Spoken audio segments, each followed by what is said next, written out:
വാങ്ങാൻ പോയിട്ട് ആ കാർ എന്തിയേ? ഇന്നലെ കസിൻസ് വന്നായിരുന്നു. അതോ ഞാൻ എടുത്തു തരാം മക്കളെ, എപ്പം വരും? ഞാൻ അത് എടുത്തോണ്ട് വരട്ടെ. എന്നാ മക്കളെ, ഇതാണ് നിന്റെ കാറ്. അമ്മ ഇത് മുഴുവൻ പൊട്ടിത്തിരിക്കാലല്ലോ ഇരിക്കുന്നത്.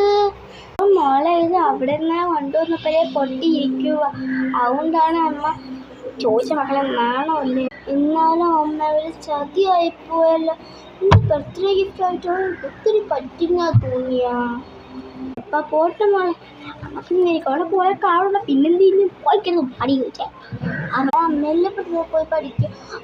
പോട്ട് മോളെ പോട്ടെന്ന് എന്നിട്ട് പിന്നെ പോയി പഠിക്കാൻ പറഞ്ഞു. തോന്നുന്നില്ല പ്രശ്നം. അവർ കാറെങ്കിലും കിട്ടി. കയറ് മൊത്തം കളഞ്ഞു പോയില്ലേ. പഠിക്കും കാണിച്ചില്ല. മെനക്കടിച്ച കാര്യം ഉണ്ടെങ്കിൽ പഠിക്കുക. നാളെ എക്സാമാണ്. എന്നിട്ട്